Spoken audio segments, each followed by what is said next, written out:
Hi everybody, hope you're doing well. Well, another month has passed. I still have a great PinePhone flashlight, but I still have a security problem with my modem and a phone that just basically doesn't work very well.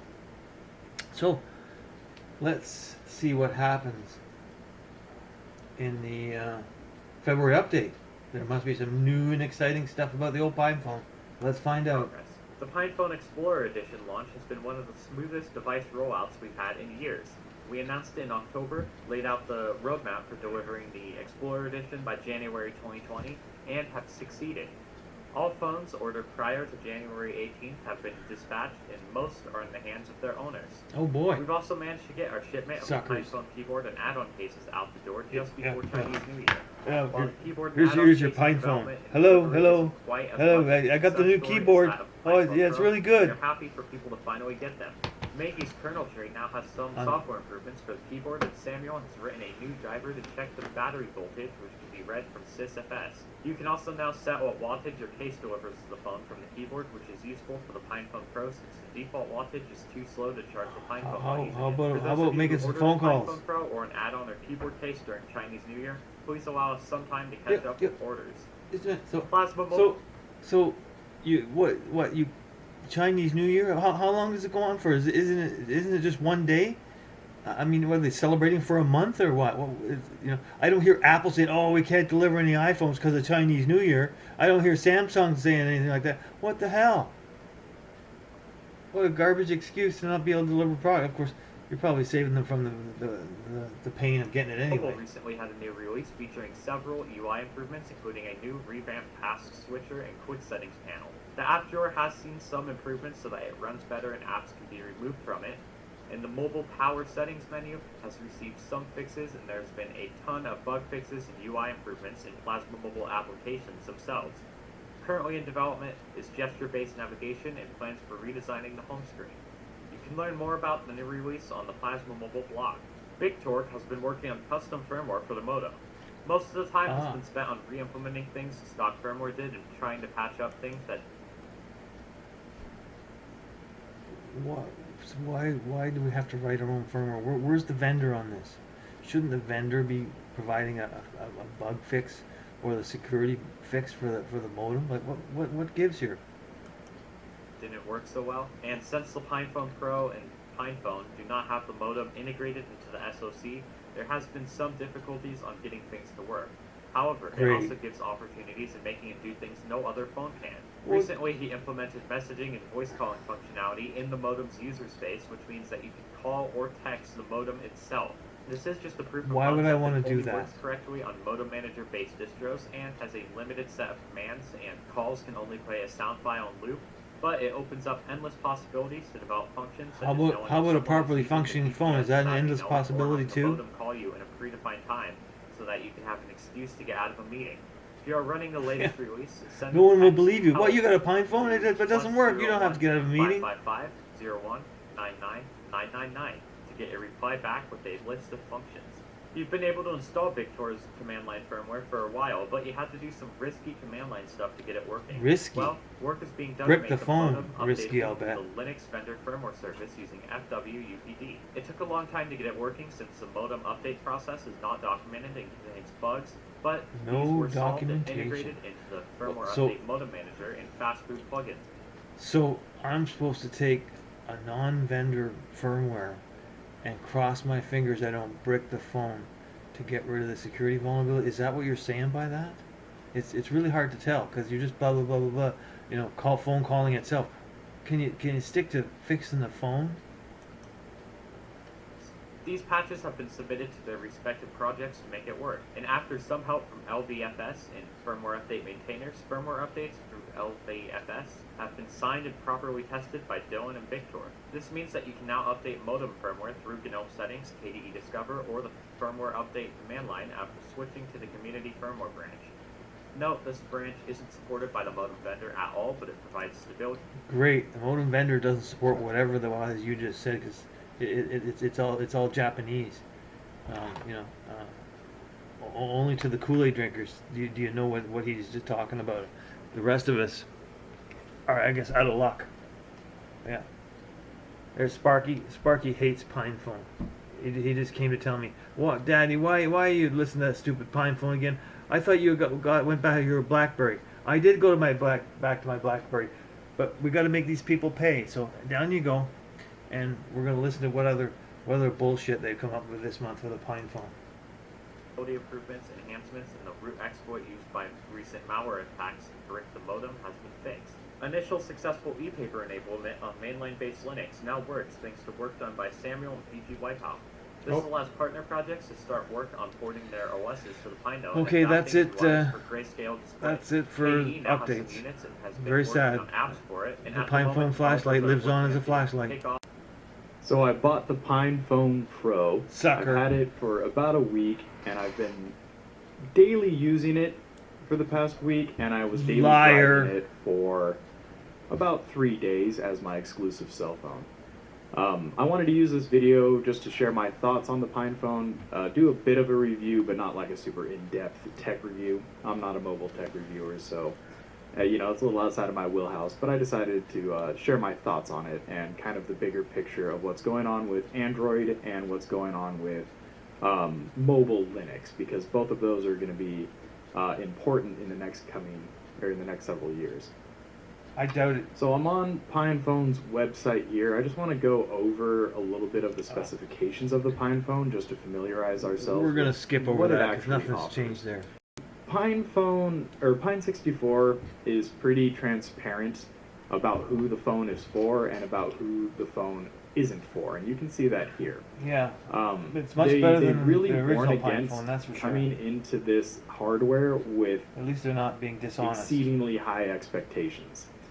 Most of the operating systems being developed for the PinePhone are still very much in their beta, and it's not a polished user experience yet. Okay, remember, beta means almost ready for production. What he really should be saying is alpha. And I listen to how he describes how poor the phone works, and you'll see that it's not even alpha. And so they're very transparent about that. If you're expecting to get something on par or something in parity with Android or iOS You would be from sad. the PinePhone Pro, you're going to be disappointed. So they Very. warn against that here. And so buyer beware. If you buy this expecting a daily driver out of the box, buyer be warned. It's not going to do You that. should have said that for the But who it is PinePhone. for are people Not like that you you're and gonna me, make me, or people like me at least, I want to who get are Linux enthusiasts, who are getting a little bit fed up with Android and iOS, Kool-Aid and are looking anyone? for a true free and open source software alternative to the current mobile paradigm. And so when I bought the phone, I really bought. Speaking of Kool-Aid, it's the anniversary of Waco. Google it, guys. It's you.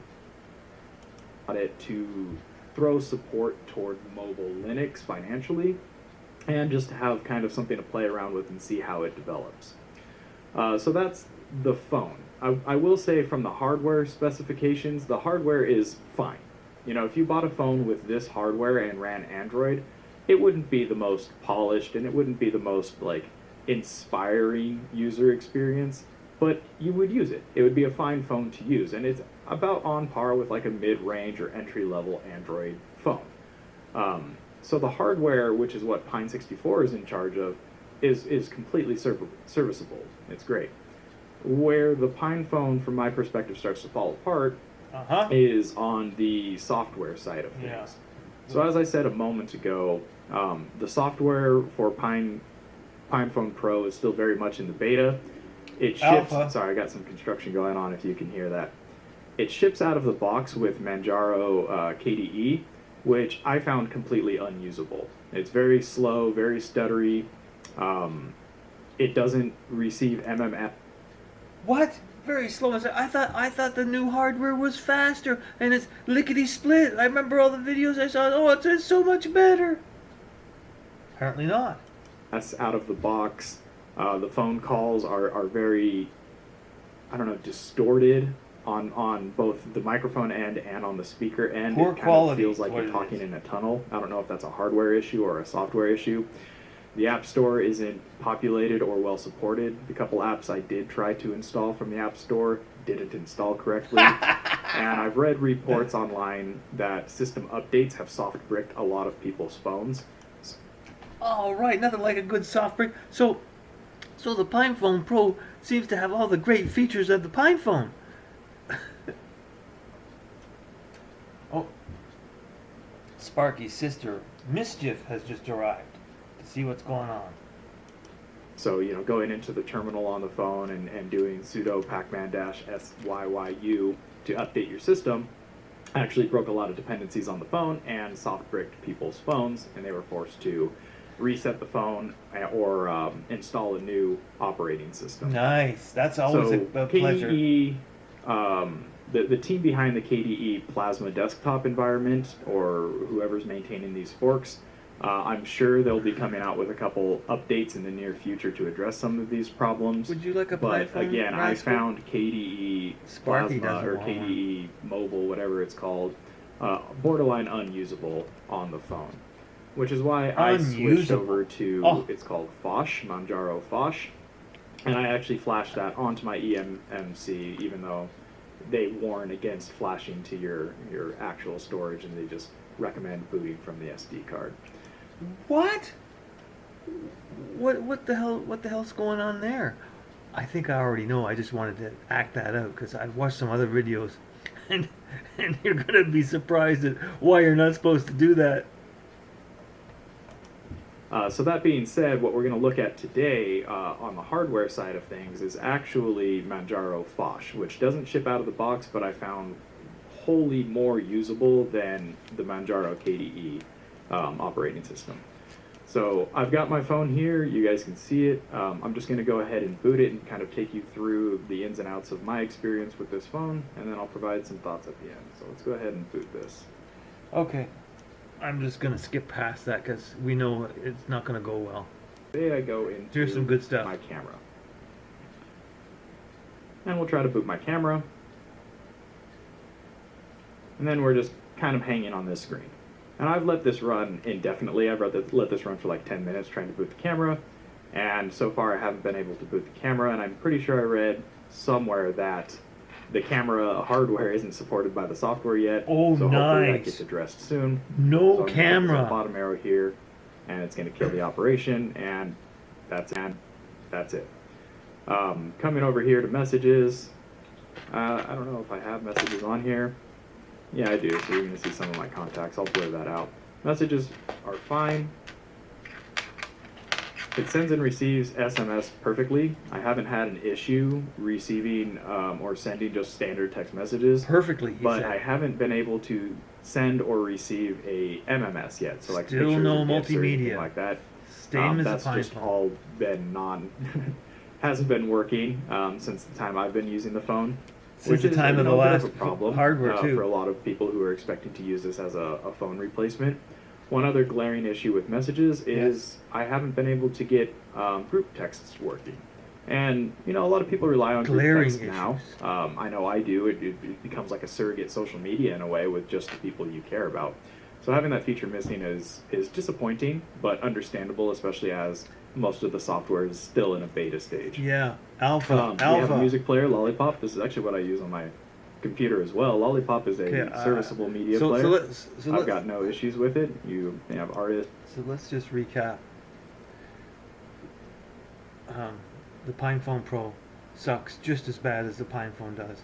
It still doesn't work, and the camera doesn't work for some operating systems as well. I guess maybe a different one. That's a problem. And why can't you flash to the onboard memory? What's the deal there? Anybody know what that is? Because I'm going to tell you in a little while. Anyway, we'll move on to the next video, and it's Tim, Sparky's other sister. Sparky has 3 sisters. Yes, and they love to come and steal stuff from my desk.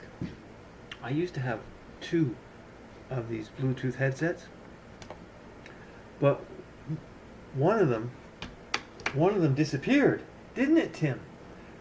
And then the second one disappeared, but I found it hiding somewhere with other cat cat theft items that they've taken from my desk. So I have to nail down everything, or these guys take it. They almost tried to take my glasses once too. Anyway, let's move on to the next video. Here's a great video. This is a quick update video on the progress on the PINEPHONE Pro. This is a PINEPHONE Pro. It at the moment has Tauboot flashed to the internal storage and also postmarked as Edge, which is why there's no SD card in this. So if I power this up, it will go through the default progress of Tauboot. First a red LED to signify that Tauboot has started, and then a yellow LED to signify it's booting from the default storage, which is the internal storage in this case. And here a warning, I did not power off this phone correctly before recording this video. And here we are in Vosh.